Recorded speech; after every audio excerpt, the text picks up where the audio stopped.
Hello and welcome to some more Star Citizen. CIG have revealed a roadmap update for the June patch for Alpha 4.2.0 and a little bit beyond that as well, 4.2.x, probably 4.2.1 and the July patch as well. All of the features we're about to talk about are currently tentative. They're planned to turn up during a particular patch cycle for 4.2. whatever. ASD research facilities. Associated science and development facilities provide essential infrastructure and sandbox gameplay opportunities for planetary operations. They are strategically located on Pyro 1. You may have seen some sneak peeks of this in the recent newsletter. They showed a sneak peek of what appeared to be a research facility. ASD Data Center, strategically placed on Pyro 4. Associated science and development data centers provide key infrastructure and sandbox gameplay opportunities for planetary operations. Just a sister site that are data center focused rather than research focused as part of the new missions. Dynamic rain, adding dynamic rain in specific locations as a first step towards Genesis dynamic weather. So this is really cool. This is actually a bit more expansive than just rain from what I can tell. Obviously we saw some very cool focused dynamic weather with lightning and all that sort of stuff at CitizenCon 2024. How much of that will make it here? Well, we'll have to wait and see. Radiation, implementing dangerous radiation zones in specific locations, forcing players to adapt with specialized gear and strategic navigation. I think we first saw radiation shown off in 2023's CitizenCon. I suppose they have talked about radiation a load before that. Specialized gear, you say? Sterling Exploration Suit. Introducing the Sterling Exploration Suit, a heavy utility armor built to withstand extreme radiation, enabling safe traversal through the most hazardous zones. So this is really cool because they can use radiation and suits like this for tons of gameplay, from finding and hiding super loot to having things that you have to ferry round, have a very high value or have a very limited lifespan, but you need to get them to their destination quickly, or they're radiation-y. It can also give you sort of like a ticking clock within a certain area, so you can't just camp there, or maybe you can, but you're at a severe disadvantage from camping because you've got this giant, very slow radiation suit on, something like that. New creatures, they're adding multiple new creatures to the verse, and rumours are that radiation is involved there. There are some wild expectations here, ranging from radiated versions of a load of different animals to the adult Valakar to the Apex giant sandworm, all coming potentially in 4.2.0. There is no confirmation of any of that. Even with the stuff we've talked about, it's tentative, right?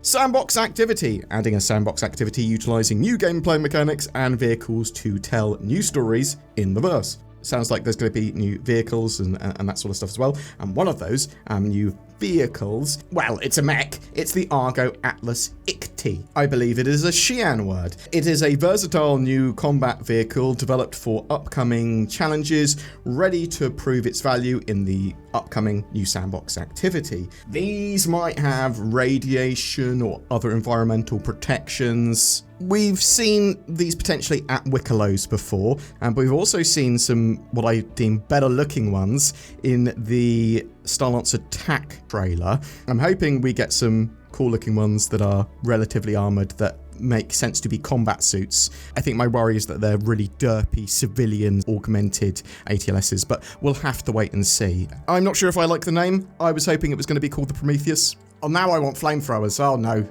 But talking about new weapons, the Volt Laser Shotgun, the Prism Shotgun, is being put into the game. Its pellet spread ramps up with heat, delivering brutal close-range bursts powered by Volt. These are really interesting, the Volt weapons, because you sort of have to balance the heat, which potentially makes them a lot more damaging, but then they overheat and you can't use them for a while. There's some new hairstyles, 4 new hairstyles as well with 4.2. Wicklow Special Ships, they're adding new ships and vehicles to the ever-expanding Cloud Imperium. These ships and vehicles can be unlocked by bringing the NPC Wicklow a number of favours in exchange for rewards, so you can expect these to expand out with the new activities and missions.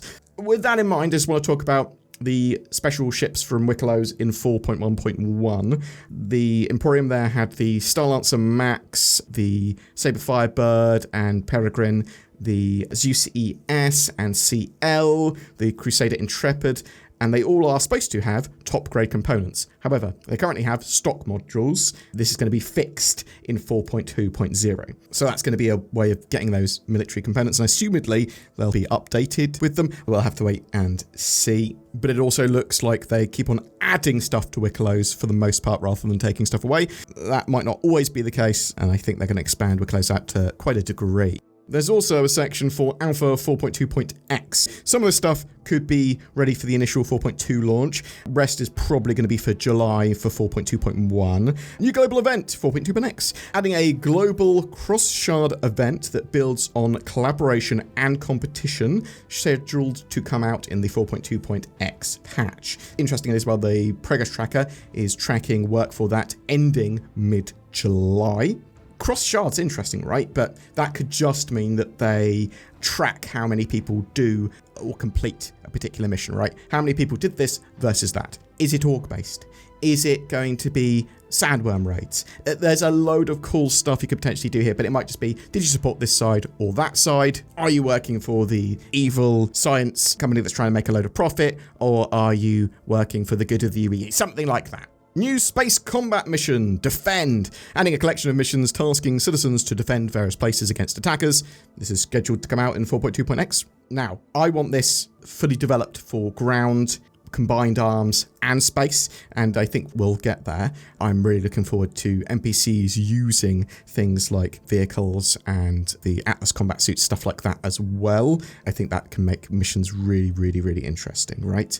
New medium utility armor, adding a legendary medium utility armor, scheduled to come with 4.2.x. This probably is going to use like rare items to craft or through Wickelos. If we're getting the Apex Valkyr, then it's probably going to be made of that, something like that, right? If it's utility based, then maybe it's for protection from radiation or storms. It could be a load of different stuff, right? It could be salvage armor or mining armor or something. Also on the progress tracker, there's some work being talked about. We talked about the new global event. Also those space combat defend missions, work is ending with those mid-July as well. We've got FPS radar and scanning work ending early August, and I say ending, that's the current projected work they've got for that going on. It might need a load more work afterwards, it might be pausing, we don't know, but it is an indicator of what they're planning for a particular patch, like the August patch. Probably, potentially, could contain FPS radar and scanning updates and events and sandbox gameplay and stuff like that that's focused on that. And then we've got engineering gameplay as well. Work is ending on this mid-June. We might see this as part of a tech preview during the 4.2.0 cycle in June or July. It's going to be a much newer version of engineering compared to what we saw last time in Arena Commander, and it will also be available in the persistent universe as well for testing at the same time. It's going to come with fire and damage control, armor, although it's data-driven armor rather than the Maelstrom physicalized damage and breakability stuff. It's going to come with a big balance rework. I think they also said it was going to come with some updates to breaching. Some other bits we know about the patch as well. 4.2.0 was with EVOCATI. I believe they've paused it at the moment, and another build is coming later today on Thursday, so at the time you see this, there might be an EVOCATI build up. We know they've got a new system for being able to get through certain doors, so you can get different types of credential, and some of the ways you get through doors is by wearing the correct armor or uniform that the security camera goes, oh yeah, you're fine, go in. Which is important for the infiltration and assassination missions they've got planned, and may well be in 4.2.0. There's a huge range of other rumors and expectations from this patch as well. I've got a video on that already if you want to go check out the expectations and rumors for 4.2 and what it could turn into. I'll link that down below, but please tell me what you think. Are you expecting 4.2 to be this really massive patch with like Apex Valkyr and raids and all that sort of cool stuff? I mean, I'm super excited for the ATS combat suits. We'll see if they're any good, but yeah, I love a load of the stuff that's being talked about here. Anything else you're expecting to turn up? Anything that you think that we talked about won't turn up? Are you hoping engineering goes to the tech preview build? Something that I'm hoping for is that you'll go to the links down below or to nordvpn.com/BoredGamer. You can turn that hope and wish into a reality and then have better security, accessibility, and privacy on the interwebs. I use NordVPN and I think you'll love it too. Something else I think you might like as well is Tobii Eye Tracker, using your eyes and your head in a more precise way to control and do stuff in Star Citizen. Oh, it's fantastic, and it's on sale until the 5th of June. Go check that out as well. Links down below to all that jazz. May is about fleets, lots of dogfighting, flying with friends, and once again we've partnered with Lunar Wolves, a Star Citizen organisation looking for recruits. Maybe you might be an appropriate fit. You can check the recruitment page for them down below. But we're giving away a fleet of ships. Commenting on any of my videos during the month of May gets lots of different lucky winners. The chance to win a Constellation Andromeda, a F7C Super Hornet Mark II, a Redeemer, and a Cutlass Black. Each winner will win one of those, courtesy of the Lunar Wolves. But wait, there is more. The Lunar Wolves are also giving away an RSI Polaris with lifetime insurance to one of their new recruits. Winners of that particular ship will be selected randomly from eligible org signups, but the rest of those ships, they're given away on my channel entirely, so you just need to comment on any of my videos to be in for a chance of winning. Lunar Wolves welcome all who share their passion for adventure and love of Star Citizen, and you can find out more about them on the lunarwolves.org webpage as well. If you would like to further support the channel, please don't forget to like, share, subscribe,